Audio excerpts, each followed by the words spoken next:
5 وقت کی نماز یہ میرے نبی کی آنکھوں کی ٹھنڈک ہے، 5 وقت کی نماز اس امت کی شان پہچان ہے۔ اور اللہ تعالیٰ نے پہلی امتوں پر اتنی بڑی مشقت ڈالی کہ ان کی نماز مسجد کے علاوہ کہیں نہیں ہوتی تھی، مسجد میں ہی ہوتی تھی۔ ہمارے لیے کتنی آسانی کر دی، جاب میں ہے مصلی بچھا نماز پڑھو، چلو مصلی بھی کوئی نہیں، زمین دیکھ اس پر کوئی گندگی تو کوئی نہیں ہے، بس زمین بھی تیرے لیے پاک ہے، چل نماز پڑھا۔ اور آسانی کر دی، پانی کوئی نہیں ہے، کوئی بات نہیں، مٹی میں ہاتھ مار، منہ پہ مل، پھر ایک ہاتھ مار، یوں کر، چل نماز پڑھ، میں تیری قبول کروں گا۔ یہ کسی امت کے ساتھ یہ نہیں ہوا، انہیں وضو ہی کرنا تھا چاہے پانی 50 میل پر موجود ہو۔ اور ہمارے لیے پانی کوئی نہیں ہے، چلو تیمم، مٹی میں ہاتھ ہمارا یوں کیا، پھر ہاتھ ہمارا ایک یوں کیا، ایک یوں کیا، چل بھائی اللہ اکبر قبول۔ عمار بن یاسر رضی اللہ تعالیٰ عنہ سفر میں تھے، ان کو نہانے کی ضرورت ہو گئی، نائٹ فال ہو گیا، تو انہوں نے سوچا کہ ویسے تو آدمی کو وضو کی ضرورت ہوتی ہے تو خالی منہ پہ ہاتھ مارا اور یوں کونیوں تک، لیکن مجھے تو غسل کی ضرورت ہے، تو خالی اس سے تو کافی نہیں ہوگا۔ تو انہوں نے کپڑے اتارے، اکیلے تھے، ریت کے اوپر کبھی یوں لیٹے، کبھی یوں لیٹے، کبھی یوں لیٹے، 3-4 دفعہ یوں یوں اور یوں رول ہوتے ہوتے پھر انہوں نے نماز پڑھی۔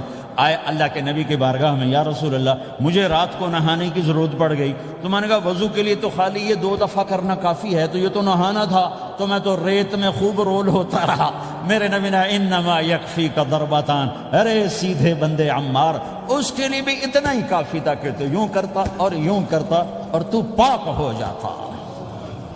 اللہ نے اس نبی کے طفیل، اس محبوب مصطفیٰ صلی اللہ علیہ وسلم کے طفیل، اللہ نے کیا کیا سہولتیں اور آسانیاں ہمیں عطا فرمائیں۔ پھر نماز 4 کی 2 رکعت کر دی کہ بھئی تم مسافر ہو 2 پڑھو، روزے میں سفر میں روزہ معاف کر دیا، بعد میں رکھ لینا، بعد میں رکھ لینا، قضا کرنے کا حکم، بالکل چھوڑنے کا نہیں۔ اور کہا کہ بھائی مریض ہو چھوڑ دو، مسافر ہو چھوڑ دو، اور نماز 2 رکعت کر دو، سنتیں چھوڑ دو۔ ابن عمر رضی اللہ تعالیٰ عنہ بیٹھے تھے تو انہوں نے 2 رکعت پڑھ کے بیٹھ گئے، تو ان کے خادم نے کہا سنت نفل نہیں پڑھو گے؟ کہا اگر پڑھنا تو 4 فرض پڑھتا میں، میرے اللہ نے معافی دے دی تو میں کیوں پڑھوں؟ میرے نبی نے سفر میں سنتیں نہیں پڑھی کبھی، اپنی امت کو سہولت دینے، فجر کی سنتیں 2 پڑھتے تھے، اس کے علاوہ سنتیں نہیں پڑھی تاکہ میری امت کو سہولت ہو، آسانی ہو۔ ایک دفعہ بارش ہو رہی تھی اور کوئی جگہ نہیں تھی نماز پڑھنے کے لیے، تو آپ نے اپنی اونٹنی کو آگے کیا اور اس پر بیٹھ گئے، بیٹھے ہی تھے، پیچھے صحابہ نے اونٹنیوں پر ہی صفیں بنائیں، اور یہ نماز اونٹنی پہ بیٹھ کر ادا کی گئی بارش کے اندر۔ نماز اونٹنی کے اوپر نماز بھی ہو گئی، رکوع بھی ہو گیا، سجدہ بھی ہو گیا، سلام بھی ہو گیا۔ پہلی امتوں کے لیے نہیں تھا، سجدہ ہی کرنا پڑے گا۔ یہ اللہ کے محبوب مصطفیٰ صلی اللہ تعالی علیہ وسلم کی طفیل، میرے اللہ نے ہم پہ فضل و احسان کیا، تو میرے نبی کی زندگی میں عبادات میں نماز سب سے اعلیٰ نظر آتی ہے، سب سے نمایاں نظر آتی ہے۔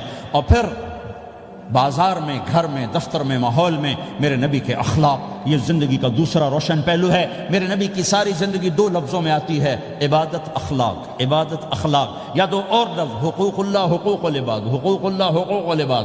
حقوق اللہ میں نماز سب سے اعلیٰ، اور حقوق العباد میں لوگوں کی برداشت کرنا، لوگوں سے درگزر کرنا، معاف کرنا، جھوٹ سے بچنا، دھوکے سے بچنا۔ میرے نبی سے پوچھا گیا یا رسول اللہ مسلمان کنجوس ہو سکتا ہے؟ ہم نے کہا ہو سکتا ہے۔ یا رسول اللہ مسلمان کمزور ہو سکتا ہے، بزدل ہو سکتا ہے، ڈرپوک ہو سکتا ہے؟ آپ نے کہا ہو سکتا ہے۔ یا رسول اللہ مسلمان جھوٹ بول سکتا ہے؟ آپ نے کہا نہیں، جھوٹ نہیں بول سکتا، جھوٹ نہیں بول سکتا۔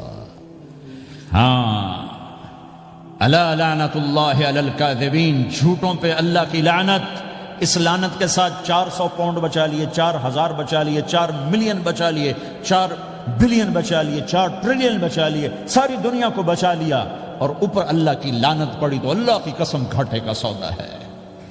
اور سچے ہو گئے، سچ بولا، یہ میں 100 پاؤنڈ کماتا ہوں، لے لو جو لینا ہے اس میں سے، یہ میں 1000 پاؤنڈ کماتا ہوں، لے لو جو لینا ہے، یہ میں 50,000 پاؤنڈ کماتا ہوں، لے لو جو لینا ہے، کہ مسلمان کی زبان سے جھوٹ نہیں نکلتا، سچ ہی بولتا ہے۔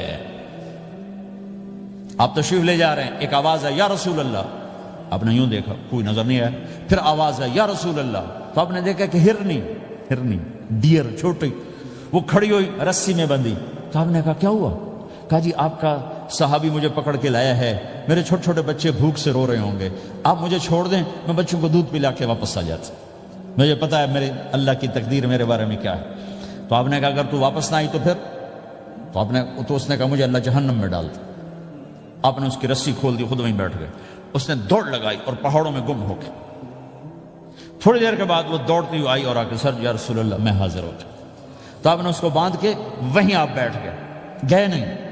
دیر کے بعد وہ صحابی آئے جنہوں نے اس کو شکار کیا تھا, پکڑا تھا. تو کہنے لگے, ان کا یا رسول اللہ آپ یہاں کیسے؟ کہ میں ایک درخواست لے کر آیا ہوں. کیا؟ کہ یہ ہرنی مجھے ہدیہ کر دو. کہ یا رسول اللہ سب کچھ آپ کا ہے, کہ بس یہ ہدیہ کر دو. یا رسول اللہ حاضر. تو آپ نے اس کو لے کر رسی اس کی گردن سے نکالی کہ جا بچی اپنے بچوں کے پاس جا کے خوشی منا. سچ نجات دیتا ہے اور جھوٹ ہلاک کرتا ہے. ایک ہرنی جان کی بازی کھیل گئی سچ بولنے کے لیے. تم چند پونڈوں پہ جھوٹ بولتے ہو, ایمان کو برباد کر کے رکھ دیتے ہو. مسلمان جھوٹ نہیں بولتا, مسلمان دھوکہ نہیں دیتا, مسلمان کی زبان سے سخت بول نہیں نکلتا, کسی کو بے عزت نہیں کرتا, کسی کو کی بے اکرامی نہیں کرتا, کسی کا دل نہیں توڑتا, کسی کو ذلیل نہیں کرتا. خود سہتا ہے, اوروں کو خوشیاں دیتا ہے, خود دکھ سہتا ہے, اوروں کو راحت دیتا ہے, خود تکلیف سہتا ہے. یہ میرے نبی کے اخلاق ہیں, یہ میرے نبی کی زندگی ہے, اور یہ اسلام کا سب سے بڑا چیپٹر ہے, وہ سب سے مشکل چیپٹر ہے. جب میرے نبی نے لمبی نمازیں پڑھی تو اللہ نے روک دیا کہ میرے حبیب ما انزلنا علیک القرآن لتشقى, اتنی لمبی نماز نہ پڑھ کے تو تھک جائے. میرے نبی نے تبلیغ میں زور دکھایا تو اللہ نے روک دیا, فلتذهب نفسك علیہم حسرات. میرے نبی اتنا غم نہ کر کے آپ خود ہی آہیں بھرتے بھرتے آپ مر جائیں. میرے نبی نے مال سارا خرچ کیا, اللہ نے اس سے بھی روک دیا. ولا تبسطها كل البسط فتقعد ملوما محسورا. اتنا خرچ نہ کریں کہ آپ خود پھر دکھی ہو کے بیٹھ جائیں. خرچ کرنا بہت بڑا عمل, تبلیغ سب سے سارے عملوں کا سردار عمل. تبلیغ سے بڑا کوئی کام ہوتا تو اللہ نبیوں کو دیتا. اگر تبلیغ سے بڑھ کر کوئی کام ہوتا تو اللہ نبیوں کو دیتا. گشت سے بڑھ کر کوئی محنت ہوتی تو اللہ نبیوں کو دیتا.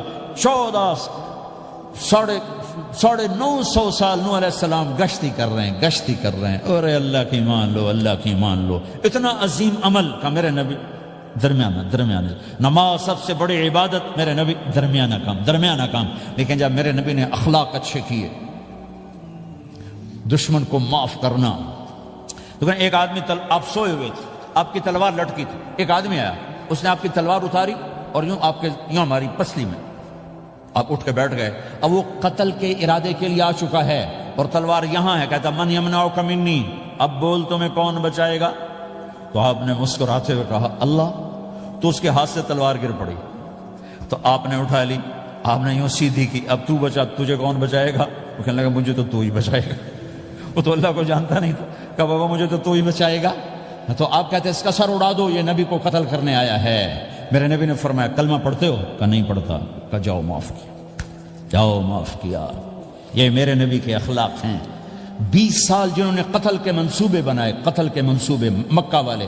جب آپ مکہ میں فاتحانہ داخل ہوئے, ابو سفیان سب سے زیادہ آپ کو دکھ پہنچانے والوں میں پیش. تو آپ نے ابو سفیان کو عزت دی. جو ابو سفیان کے گھر میں داخل ہوگا اس کو کچھ نہیں کہا جائے گا. آپ تو ابو سفیان کو بلا کے سولی پہ لٹکاتے, اور آپ کہہ رہے ہیں جو ابو سفیان کے گھر میں جائے گا اسے کچھ نہیں کہا جائے گا, جو بیت اللہ میں ہوگا اسے کچھ نہیں کہا جائے گا. سارا مکہ سامنے, آپ یوں بیت اللہ کا دروازے پر یوں دونوں ہاتھ ایسے ٹکا کے کھڑے تھے. پھر آپ نے کہا میں کیا کروں گا اب تمہارے ساتھ؟ تو سہیل بن عمر نے کہا آپ کریم ہیں, کریم کے بیٹے ہیں. تو آپ نے کہا جاؤ میں نے معاف کیا. یہ اخلاق آج مٹ چکے ہیں. مردوں سے, عورتوں سے, علم والوں سے, خانقاہ والوں سے, تبلیغ والوں سے, سب زیرو ہوئے پڑے ہیں. جب تک یہ اخلاق زندہ نہیں ہوتے اسلامی زندگی قائم نہیں ہو سکتی, اسلامی معاشرت قائم نہیں ہو سکتی. اور دین 2 چیزوں سے آگے پھیلتا ہے, ایک دعوت اور ایک اخلاق. دعوت اور اخلاق. دعوت نہیں ہوگی تو اخلاق وہیں پڑے رہ جائیں گے. اخلاق نہیں ہوں گے تو دعوت کوئی قبول نہیں کرے. میرے نبی نے کتنے معجزے دکھائے مکے میں, نہیں کلمہ پڑھا. بدر میں ان کے 70 مارے گئے, فرشتوں کو دیکھا, جبریل کے گھوڑے کی آواز سنی, کلمہ نہیں پڑھا. خندق میں شکست ہوئی, کلمہ نہیں پڑھا. پانی نکلتے دیکھا, انگلیوں سے, کلمہ نہیں پڑھا. ایک بکرے کا ایک بازو پکایا, ایک بازو بکرے کا, ایک اگلا جو بازو ہوتا, اور 40 آدمیوں نے کھانا کھایا اور ایک بوٹی کم نہیں ہوئی, کلمہ نہیں پڑھا. لیکن جب میرے نبی نے کہا جاؤ معاف کیا تو سارے ہی کلمہ پڑ گئے کہ واقعی یہ اخلاق نبی کے ہو سکتے۔ حنین کی جنگ میں جب بھاگے لوگ، شکست ہوئی، تو ایک صحابی کا بھاگتے ہوئے پاؤں ہمارے نبی کا پاؤں پر آیا، اور جوتا سخت تھا، تو آپ نے کہا اوجعتنی، اور آپ کے ہاتھ میں چھڑی تھی، آپ نے اس کو یوں ماری، اوجعتنی، ارے تو نے مجھے کتنا زیادہ درد پہنچایا، دکھ پہنچایا۔ وہ بیچارے پگھل کے رہ گئے اور پریشان ہو گئے، اور فرماتے ہیں سارا دن میں پریشان، ساری رات پریشان کہ اللہ کے نبی کو میں نے تکلیف پہنچائی، اب میرا کیا بنے گا۔ اگلا دن ہوا تو اعلان ہو رہا تھا بھائی جس کا پاؤں نبی کے پاؤں پہ آیا تھا اس کو اللہ کے نبی بلا رہے ہیں۔ تو صحابی کہنے لگے میں نے سمجھا بس اب میری تو دنیا بھی گئی اور آخرت بھی گئی، اب میرے اوپر کیس بنے گا اور مجھے ڈانٹ ڈپٹ بھی ہوگی، میرا کتنا بڑا گھاٹا نقصان ہوگا۔ یہ حاضر ہوئے ڈرتے ڈرتے، تو آپ نے فرمایا میرے بھائی کل میں نے تمہیں چھڑی ماری تھی، وہ مجھے معاف کر دینا، اور یہ 80 اونٹ تمہیں ہدیہ دیتا ہوں، 80 کیملز یعنی 80 پراڈو، 80 رینج روور کا یہ میری طرف سے تمہیں ہدیہ ہے۔ وہ حیران پریشان، یہ میرے نبی کے اخلاق ہیں، یہ میرے نبی کے اخلاق ہیں۔ کانٹے بچھانے والی نے 4 دن آنا چھوڑ دیا، بیمار ہو گئی تھی، تو ہم نے کیا بات ہے، وہ ہمارے راستے میں اب کانٹے کوئی نہیں ہیں، کہا یہ وہ بیمار پڑی ہے جو کانٹے بچھاتے تھے، تو آپ اس کے گھر چلے گئے، ماں جی خیریت تو ہے، اب ٹھیک تو ہیں، کہا بیٹا مجھے کلمہ پڑھا دے، بس تیرے اخلاق نے مجھے فتح کر لیا ہے۔ میرے بھائیوں یہ چیپٹر بھول چکے ہیں، بھول چکے ہیں، بھول چکے ہیں۔ جب تک یہ چیپٹر زندہ نہیں ہوگا زندگی اسلامی نہیں بنے گی، معاشرہ اسلامی نہیں بنے گا، اور آگے قوموں کے لیے اسلام کا دروازہ نہیں کھلے گا۔ ہمیں معاف کرنا آتا ہو، ہمیں گالی دینے والے کو دعا دینا آتا ہو، غیبت کرنے والے کی تعریف آتی ہو، اور غیبت کرنے سے، غیبت سننے سے اپنے آپ کو ایسے بچاؤ جیسے زہر سے بچاتے ہو، اسے آگ سے بچاتے ہو۔